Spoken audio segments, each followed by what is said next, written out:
Throughout the semester in this course, we're going to have two primary sources of reading materials. One is going to be the ebook, The Millionaire Next Door. In another video, I'm going to show you how to access that ebook. But for now, we're going to focus on your primary textbook, which is the SmartBook through the Connect system. Now, once you've completed all the materials in the week 0 orientation, you'll be able to start with the core materials under content by week and look in week 1. Now, these materials won't be available to you until you complete the week 0 orientation materials, but once you get them done, you'll go to the course materials by week link.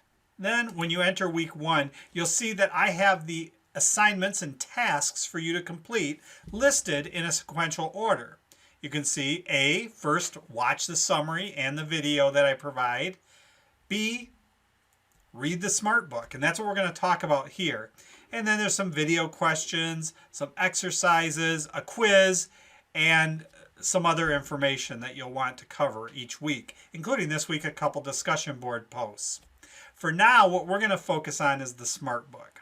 The SmartBook, again, is part of the Connect system. You watched a video earlier that got you signed into the Connect system. This week, we're going to work on Chapter 1, Personal Financial Basics and the Time Value of Money. You'll then be presented with a summary screen.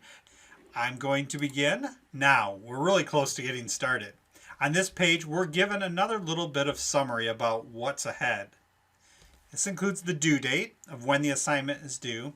Again, in this class, most all the assignments will be available on the Monday of a particular week, and they'll be due the following week's Tuesday. So normally you'll have 8 days to finish assignments. Now, pay special attention to the individual due dates on assignments because there are a few things like discussion board assignments that are due before that time. But most assignments in the class are due a week and 1 day after they're started. So you'll have the due date. You'll have an estimate from the system giving you a time that they think it will take you to complete the task. In this case, they're saying it's probably going to be about an hour and 48 minutes. You do not need to do this all in one setting. For some of you, especially if you already have a foundation in this material, it may not take you so long. For others who want to dig in a little deeper and spend a little time on the material, it may take you more time.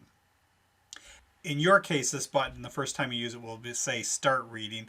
I've already started reading this chapter, so in my case, it's going to tell me to continue reading. When I do this, I can page through the book just by scrolling down or using the concept buttons in the top left.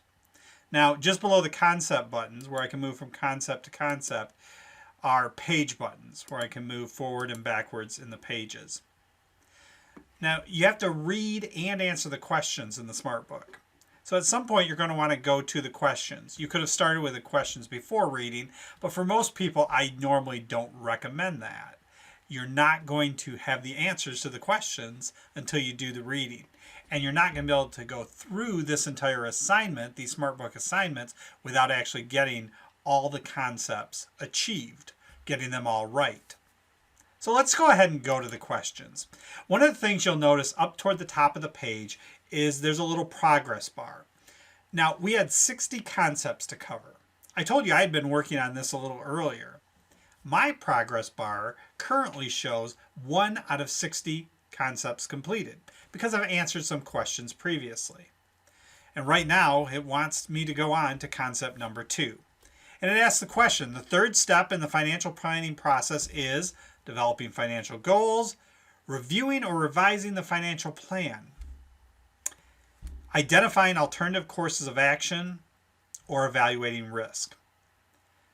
Now, if I don't have any idea what the answer is to this question, I should make the selection in the lower right corner of my screen where it says reading. And if I go to that section, I'll be able to actually better understand how this question should be answered.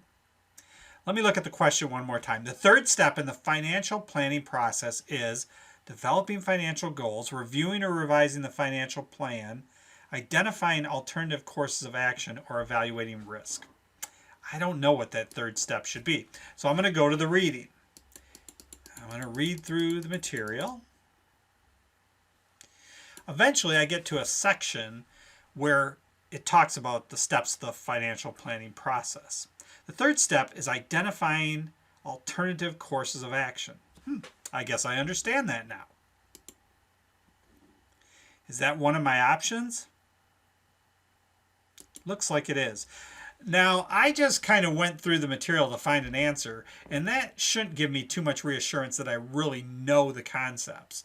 And in fact, when it comes to the quiz and exams in the future, you're going to want to really know it. So I'm going to say that I think I know it, because every time you try to answer a question, the system's going to ask you, what's your real level of confidence? That helps the system adapt. If you say, I'm highly confident in this answer, and you get it right, the system will know it probably does not have to present a lot of additional information on that topic. But if you tell the system, I'm not so sure, maybe I'm very unsure, I have to give my level of confidence. In this case, I'm going to say that I have a medium level of confidence.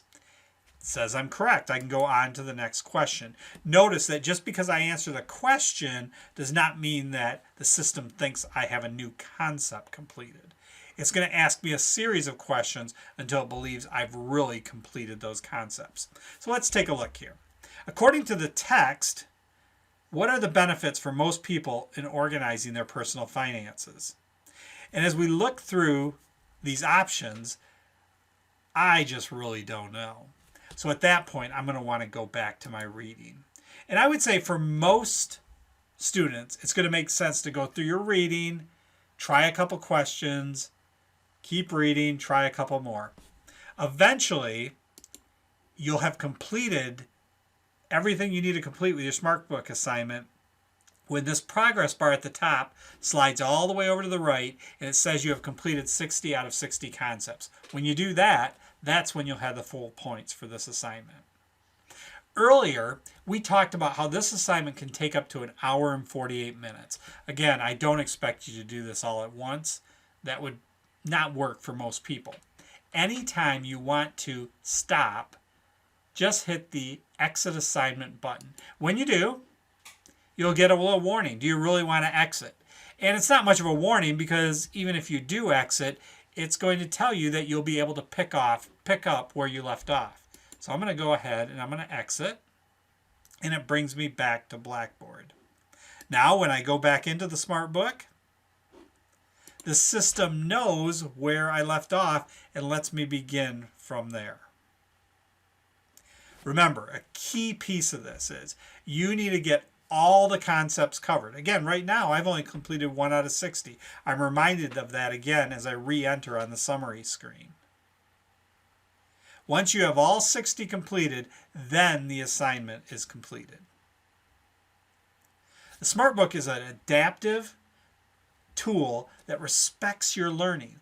It says, we know if you already know this material, we don't have to keep delivering new ways to present it. But if you're struggling with it, the system will keep presenting you with new methods until you prove that you know the material by answering the questions correctly. Thanks for watching this video.